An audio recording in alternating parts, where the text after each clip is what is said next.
Last video में हमने आपसे स्पेसिफिक रेजिस्टेंस का डिस्कशन किया था। एक्चुअली मैं ये वीडियो आपको एक्सप्लेन कर रहा था और बीच में कट हो गया, इसलिए अब ये व्हाइट बोर्ड पर लिखा हुआ है तो मैंने सोचा मिटाऊं नहीं। और ये दो टर्म आपको बेसिकली जानने चाहिए। You must have the knowledge of these two term. One is electrical conductance. What is electrical conductance? The reciprocal of the resistance is known as electrical conductance. G is equal to 1 by R. अब जो formula आपने R के लिए लिखा हुआ है वो formula यहाँ रेसिप्रोकेट हो जाएगा। R की वैल्यू होती है रो एल बाई ए, तो यहाँ A upon rho by L हो जाएगा। अब रो की वैल्यू अगर आपने M अपॉन एन स्क्वायर ताऊ लिख दिया तो फिर ये कंडक्टेंस का एक और फार्मूला मिल जाएगा। फिर the SI unit of G is ohm की पावर -1। एक्चुअली इसमें साइमन जिसकी यूनिट है, इसके लिए इसे नोट करवाना जरूरी था। तो इलेक्ट्रिकल कंडक्टेंस रेजिस्टेंस का रेसिप्रोकल होता है, उल्टा होता है। रेजिस्टेंस रोकने के लिए काम में आता है, कंडक्टेंस आगे बढ़ाने के लिए। तो जिस मटेरियल का कंडक्टेंस ज्यादा होगा उसका रेजिस्टेंस कम होगा, और जिसका रेजिस्टेंस ज्यादा होगा उसका कंडक्टेंस कम होगा। There is the reciprocate relationship between the conductance and resistance.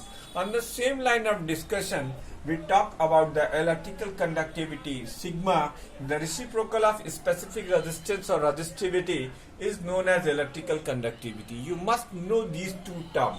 It is not important, but you have to know these two terms. That's why I explained and wrote on this whiteboard. You have to note it down on your notebook also. Sigma is equal to 1 by rho 1 upon m, and अब रो की value हमने यहाँ substitute की तो आपको ये value मिल गई। तो जिसकी रजिस्टिविटी आई होगी जिस मटेरियल की, उस मटेरियल का कंडक्टेंस, उसकी जो है इलेक्ट्रिकल कंडक्टिविटी। इसका एक और नाम जान लीजिए, इलेक्ट्रिकल कंडक्टेंस। इसको हम इलेक्ट्रिकल कंडक्टेंस भी कहते हैं, इलेक्ट्रिकल कंडक्टेंस। अच्छा, आपको एक बात और बता दूं, आप थर्मल कंडक्टेंस लास्ट टाइम हमसे 11th में पढ़ कर आए हैं जब आपने हीट ट्रांसफर शुरू किया था। तो ये दो टर्म है, आपको व्हाइट बोर्ड को पॉज कीजिए और वीडियो को पॉज कीजिए और व्हाइट बोर्ड पर लिखी हुई चीजें आप नोट कीजिए। हम इसके आगे बढ़ रहे हैं, और तो पहली चीज जो हम आपसे आज डिस्कस करेंगे, very important topic for 2 marks है ना, 2 मार्क के लिए वो इम्पोर्टेंट है। वो क्या है? Microscopic form of Ohm's law. Don't go through your book, go through the my lecture. It will be more convenient for you to learn the physics, please, for God's sake. That is the microscopic forms of Ohm's law. Microscopic form of Ohm's law. Dear students, you know that what do you mean by microscopic and microscopic? Let us first discuss these two terms. Microscopic are the things which are related to the tiny particles, number of particles inside the matter, and macro is the property of whole of the matter. अगर matter के whole की बात करी जाएगी तो फिर वहां macroscopic property होगी। जैसे फॉर एग्जांपल इस चैप्टर के स्टार्ट में हमने आपको एक मैक्रोस्कोपिक प्रॉपर्टी पढ़ाई थी, करंट कंडक्टर की मैक्रोस्कोपिक प्रॉपर्टी होती है, क्योंकि कंडक्टर के अंदर से जब करंट फ्लो करती है तो वो हर पार्टिकल को डिस्टर्ब करती हुई जाती है, जैसा कि हमने इलेक्ट्रिकल कंडक्शन मॉडल में भी देखा था। हर इलेक्ट्रॉन के साथ वो डिस्टर्बेंस करती है, राइट। उसी तरीके से माइक्रोस्कोपिक की जब हम बात करते हैं तो फिर वो individual particle of the matter की बात की जाती है। तो हम अब यहाँ पर ये देखेंगे कि जो हमारा V is equal to I R है, क्या वो मटेरियल पैरामीटर यानी टाइनीएस्ट पार्टिकल की प्रॉपर्टीज में टूट सकता है? अगर टूट सकता है तो कैसे? तो देखिए साहब, हम लिखते हैं, क्या लिखते हैं? We know that. अच्छा, मैं आपको ऑलरेडी ये बता चुका हूं कि करंट का ड्रिफ्ट वेलोसिटी के साथ ये रिलेशन होता है, NEAVD, where VD is the drift velocity, where VD is the drift velocity, VD is the drift velocity. आप चाहे, चलिए मैं आपकी आसानी के लिए, आपकी बेटर अंडरस्टैंडिंग के लिए एक फिगर यहां ड्रॉ कर देता हूं। अब उस फिगर में एक कंडक्टर होगा, ठीक है। कंडक्टर के पास फ्री इलेक्ट्रॉन्स होंगे। इस कंडक्टर के 2 टर्मिनल्स को हम पॉजिटिव और निगेटिव टर्मिनल ऑफ बैटरी से जोड़ देंगे। इससे होगा क्या ये हाई पोटेंशियल पर आ जाएगा और ये लो पोटेंशियल पर आ जाएगा। यहाँ एक इलेक्ट्रिक फील्ड क्रिएट हो जाएगी। इसका एरिया ऑफ क्रॉस सेक्शन आपने ए मान लिया, लेंथ आपने इसकी एल ले ली, यहाँ पर एक इलेक्ट्रॉन मान लिया, उसकी ड्रिफ्ट वेलोसिटी वीडी मान ली। ये फिगर आपने ड्रॉ कर लिया और करंट थ्रू द कंडक्टर आपने लिख लिया। ये कंडक्टर की एरो बना दीजिए आई। ये कंडक्टर की आपने करंट लिख दिया इज इक्वल टू NEAVD। अब बट फॉर अ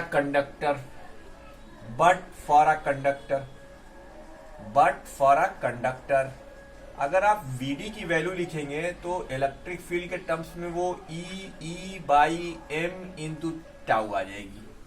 क्या आ जाएगी? E/m into tau. ये VD की वैल्यू इक्वेशन 1 में रख दीजिए। Substituting VD from 2 in 1, substituting VD from 2 in 1। जब आप 2 से 1 में इसकी वैल्यू को रखेंगे तो you will found that NEA E/m into tau. Now this E and this E, that is NE square A/m into tau, ठीक है। और यहां पर E।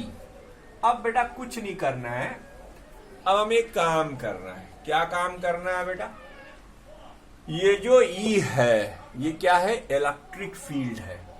तो किसी भी रीजन में जो इलेक्ट्रिक फील्ड होती है वो fall in potential per unit length के टर्म्स में लिखी जा सकती है। किसके टर्म्स में लिखी जा सकती है? Fall in potential per unit length के टर्म्स में लिखी जा सकती है। ठीक है साहब। तो एक काम करते हैं, अब इसको लिख देते हैं I, ये लिख देते हैं NE स्क्वायर ताउ अपॉन m। इसे जरा अलग रखिए, ठीक है, इसे जरा सा आप अलग रखिए। और ये जो A है इसको इसके डिनोमिनेटर में ले आइए। ठीक है, ले आए आप। अब बचा क्या आपके पास? E की वैल्यू आप क्या प्लेस कर देंगे? E की वैल्यू कुछ ना प्लेस करिए, E को ऐसे ही रहने दीजिए। ठीक है साहब। अब I/A क्या हो गया? I/A आपका करंट डेंसिटी हो गई, ये हो गया 1/ρ। और अभी इसके पिछले बोर्ड पर आपने देखा था 1/ρ क्या होता है? 1/ρ जो होता है वो इलेक्ट्रिकल कंडक्टिविटी होती है। तो J is equal to sigma into E in vector notation. अब ये कभी कभी वेक्टर नोटेशन में भी लिखने के लिए आता है। कैसे? अगर मान लीजिए यही जो इक्वेशन हमने यहाँ पे लिखा है, ये इक्वेशन अगर वेक्टर नोटेशन में लिखने के लिए आ जाए तो इन वेक्टर नोटेशन आप कैसे लिखेंगे? In vector notation J is equal to sigma into E, ये आप वेक्टर नोटेशन में लिख लेंगे, राइट। तो ये था microscopic forms of Ohm's law, जो और कुछ भी नहीं, सिर्फ करंट डेंसिटी की डेफिनेशन है। या आप more ever you can so that कि रो की भी डेफिनेशन यहां से जो आपकी बुक में दी गई है वो भी ये बता सकता है। E/J, the ratio of the applied electric field to the current density at any point through the cross section of the conductor is known as resistivity। आप इसको ऐसे भी लिख सकते हैं। हालांकि मैंने यहां से इस टाइम पर आया और ये आए, ये क्या है? This is known as microscopic forms of Ohm's law. Microscopic form of Ohm's law, ये ओम्स लॉ का माइक्रोस्कोपिक फॉर्म है, राइट। ये हुआ microscopic form of Ohm law. अब हम एक और टेक्निकल टर्म यहां पर सीखने जा रहे हैं, मोबिलिटी। क्या सीखने जा रहे हैं? मोबिलिटी। मोबिलिटी इलेक्ट्रिकल टर्मिनोलॉजी में मोबिलिटी का मतलब ये होता है the ability of the motion to carry the charges, the ability of a particle to carry charges, वो उसकी मोबिलिटी कहलाती है। मोबिलिटी, जैसे आप मोबाइल करियर कहते हैं तो इसका मतलब क्या हुआ कि आप किसी को कहीं पर मूव करा सकते हैं, वो मोबाइल है। वैसे ही मोबिलिटी वो क्या है, एबिलिटी है किसकी, किसी सब्सटेंस की क्या ले जाने की, चार्ज। तो उसे इलेक्ट्रिकल मोबिलिटी का नाम दिया गया। उसे किसका नाम दिया गया, इलेक्ट्रिकल मोबिलिटी का नाम दिया गया। तो dear students, please note down whatever I wrote on the white board. We will proceed further and first explain what is the term mobility.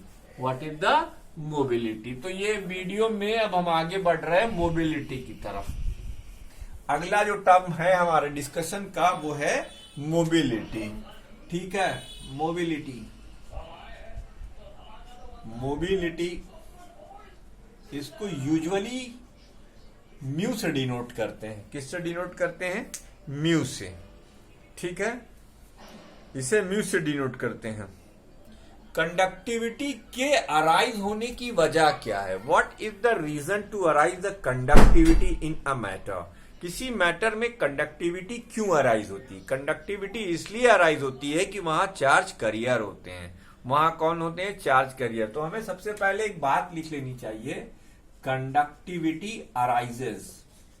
Conductivity arises due to, किसकी वजह से, due to charge carrier. Conductivity arises from the mobile charge carrier. ये ज्यादा precise रहेगा, from the mobile charge carrier. Mobile charge career.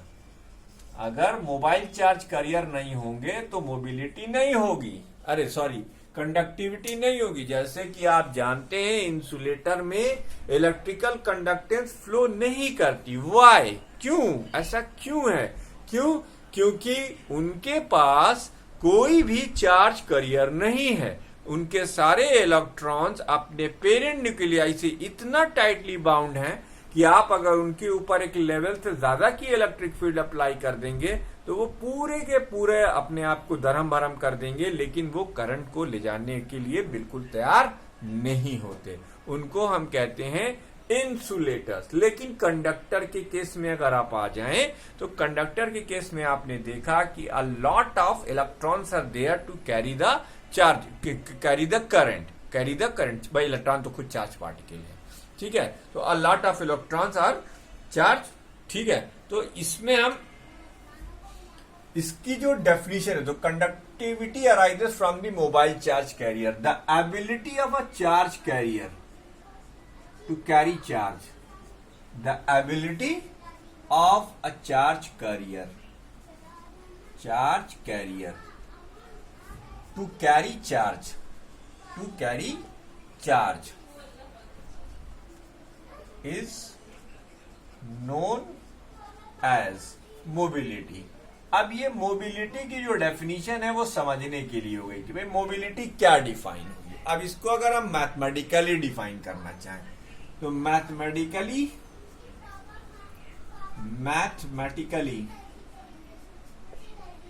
Mobility is defined as the ratio of mobility is defined as the ratio of drift velocity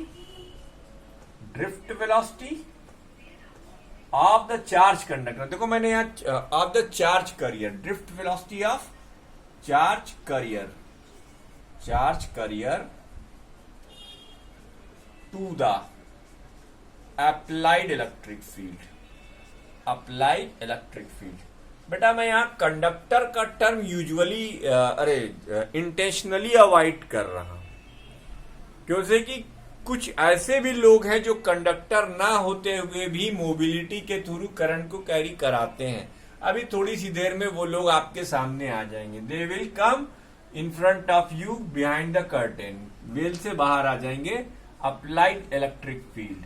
तो mobility की definition जो mathematically हमने define की है उसको अब हम लिख लेते हैं, mu is equal to ratio of drift velocity to the applied electric field. ठीक है भाई, ये इसकी डेफिनेशन हो गई। क्या हो गई बच्चों, ये इसकी डेफिनेशन हो गई। अच्छा, हम जानते हैं, देखो अब भाई ये हमने टर्म तो डिफाइन कर दिया, लेकिन अब मैं वीडियो लंबा बनाऊंगा, शॉर्ट वीडियो नहीं बनाऊंगा, इंटरेक्टिव वीडियो बनाऊंगा। अब तो वीडियो देखिए, बोर मत होइए, फिजिक्स का लेक्चर समझिए।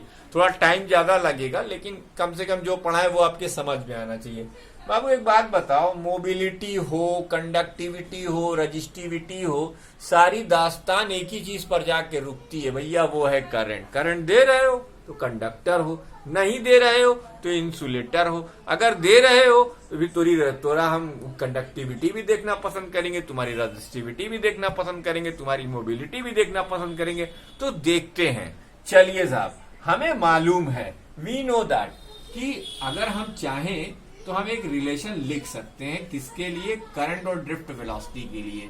क्या लिख सकते हैं? अभी पिछले व्हाइट बोर्ड पर भी हमने लिखा था, I is equal to NEAVD। बोलो बेटा, ये लिखा था। यहां से एक काम करो, यहां से तुम ये जो VD है, VD की जगह पर इस फार्मूले से, ये जो फार्मूला आपने ऊपर लिखा, इससे आप ड्रिफ्ट वेलोसिटी की एक इक्वेशन म्यू इंटू ई यहां पे रख दीजिए, तो आपको ड्रिफ्ट वेलोसिटी और मोबिलिटी में एक रिलेशन दिखाई देने लगेगा। देखिए, NEA, VD की जगह पर आप लिखेंगे म्यू इंटू ई। कितना सिंपल है ये। तो अब आपको इसका मतलब क्या हुआ? हमारा इसको ऐसे लिखो, E इंटू म्यू। भैया अगर कोई कंडक्टर दे दिया गया है तो उसके लिए N constant, electronic charge constant, उसका area of cross section constant, और जब तक आप बैटरी को नहीं छेड़ेंगे अप्लाइड इलेक्ट्रिक फील्ड भी कांस्टेंट। तो अगर ये सारी चीजें कांस्टेंट हैं तो ये क्या शो कर रहा है? I directly proportional to mu. यही तो कहा है ऊपर, और क्या कहा है मैंने? यही तो कहा है ना, the ability of a charge conductor to carries, ability of a charge carrier to carry charge is known as mobility. लो भैया, दिखा दिया। करंट किसके डायरेक्टली प्रोपोर्शनल है? मोबिलिटी के। वीडियो पे कमेंट जरूर करिए, कोई चीज नहीं समझ में आ रही तो उसे पूछिए। ये वन वे मत रखिए, प्लीज वीडियो को वॉच कीजिए और नोट कीजिए। हैं, मेरी रिक्वेस्ट है आप लोगों से, आपकी कमेंट के इंतजार में रहते हैं। देखिए 11th वाले भी कमेंट करना शुरू कर चुके हैं, 10th वाले भी कमेंट करते हैं, 9th वाले भी कमेंट करते हैं। आप इतना साइलेंट क्यों है? वीडियो देखिए, समझिए, कुछ ना समझ में आए उसे पूछिए, लेकिन ऐसा मत करिए प्लीज। अच्छा साहब, अगर हम चाहें कि मोबिलिटी एक और टर्म में निकालना चाहें, mobility in terms of relaxation time, समझ लो, in terms of relaxation time. आज मौका है रिलैक्सेशन टाइम, जब तक मौका है तब तक समझते चलो। अब हमें मालूम है, क्या मालूम है? Vector VD is equal to minus का E बाई एम। लो भैया, एक और नई बात पता लग गई, बहुत बढ़िया, कि अगर ड्रिफ्ट वेलोसिटी और इलेक्ट्रिक फील्ड को वेक्टर के नोटेशन में लिखा जाएगा तो माइनस साइन आएगा। क्यों आया minus sign? Minus sign indicates that electric field E and VD are in opposite direction, इसलिए आया माइनस साइन। ठीक है भैया, इसलिए आया माइनस साइन। आओ फिर चलते हैं ऊपर। इस VD की वैल्यू अगर हमने इस पे उठा के रखी, देखते जाना, VD की वैल्यू, ये तो हमने ये तो हमने वेक्टर नोटेशन लिखा, इन वेक्टर नोटेशन, लेकिन जब आप इसका स्केलर नोटेशन लिखेंगे तो कृपया माइनस हटा देंगे और ये एरोज हटा देंगे। इन वेक्टर नोटेशन, ये वेक्टर नोटेशन में लिखा। अब अगर इसका स्केलर नोटेशन हम लिखेंगे तो VD is equal to E small e capital divided by m into tau. ये वैल्यू उठाकर आप यहां पे रखिए, तो म्यू की वैल्यू क्या हो जाएगी बच्चों? E by m into tau divided by E से E cancel, it implied that. Mobility का फार्मूला क्या आ गया भाई इसके टर्म्स में? E by m into tau, E by m into tau आ गया। क्या आ गया? E by m into tau. अच्छा बच्चों, ये मोबिलिटी मैंने डिफाइन इसलिए करी है कि कंडक्टर में इलेक्ट्रॉन चार्ज कैरियर होते हैं, ठीक है। इलेक्ट्रोलाइट्स में चार्ज कैरियर आयंस होते हैं, सेमीकंडक्टर में चार्ज कैरियर होल और इलेक्ट्रॉन्स होते हैं। तो इसका मतलब अलग अलग करंट के लिए अलग अलग चार्ज कैरियर, जब अलग अलग चार्ज कैरियर तो सबकी अलग अलग मोबिलिटी डिफाइन हो सकती है। तो आइए अब हम इस टर्म में ही सबकी मोबिलिटी आपको बताते हैं। ठीक है, in case of conductor the charge carriers are electron. In case of conductor, in case of conductors charge carrier are electrons, ये इलेक्ट्रॉन्स होते हैं। तो मोबिलिटी ऑफ इलेक्ट्रॉन डिफाइन होगा। Mobility of electron, mobility of electron क्या define होगा, इसको mu E से represent कर दीजिए। म्यू कायदे से बनाइएगा, mu e is equal to e by m into tau e, ये रिलैक्सेशन टाइम हो गया। ठीक, अब in case of semiconductor, actually हम सेमी कंडक्टर के लिए ही इसको डिफाइन करते हैं। In case of semiconductor, ये यहां पर जान लीजिए, जब हम मॉडर्न फिजिक्स पढ़ेंगे तब हम वहां पर आपको decide. In case of semiconductors charge carrier are electrons and holes, दोनों होते हैं बेटा, electrons and holes. Holes are the vacancy created due to the migration of electron, वो खाली जगह होती। तो इलेक्ट्रॉन जहां से चले जाते हैं, साइन कन्वेंशन कहता है वो पॉजिटिव हो जाता है। तो होल पॉजिटिव वैकेंसी क्रिएटेड होते हैं। बेटा इसे पॉजिटिव आयन मत कह दियो, ये पॉजिटिव आयन ना है, ये सिर्फ इलेक्ट्रॉनों की खाली की गई जगह है। तो यहां पर दो मोबिलिटी डिफाइन होगी। ये क्या है, मोबिलिटी ऑफ इलेक्ट्रॉन। इसको समझाने की जरूरत नहीं, फार्मूला मैं डिराइव कर चुका हूं पहले ही, ई बाई एम इंटू टाउ ई। और यहां पर डिफाइन होगी मोबिलिटी ऑफ होल। तो होल के लिए चार्ज तो सेम रखेंगे, मास भी सेम रखेंगे और यहां टाउ एच कर देंगे। बस इतना बताना था हमको। तो ये कंप्लीट होता है आपका। अब colour code of carbon resistors आपके सिलेबस से हटा दिया गया है, इसलिए इसे हम बिल्कुल नहीं पढ़ाने वाले हैं। नेक्स्ट वीडियो में हम आपके साथ डिस्कस करेंगे सीरीज एंड पैरेलल कॉम्बिनेशंस। तब तक के लिए हम लेते हैं विदा। स्टे ट्यून विद अस, है ना। Keep watching videos, keep comment, keep doing comments, है ना। कमेंट करते रहिए और बताते रहिए। कोई कमी हो, कोई वो हो तो आप मुझे बता सकते हैं। वीडियो को पॉज करिए, नोट कीजिए, क्वालिटी के बारे में कमेंट कीजिए प्लीज, है ना। और चैनल को सब्सक्राइब करना मत भूलिए। तब तक सब्सक्राइब करे रहिए जब तक आपकी ऑनलाइन क्लास चलती रहे। ठीक है, उसके बाद फिर इसे ऑफलाइन, मतलब आप भी ऑफलाइन हो जाइए और चैनल को भी ऑफलाइन कर दीजिए। ठीक, ओके।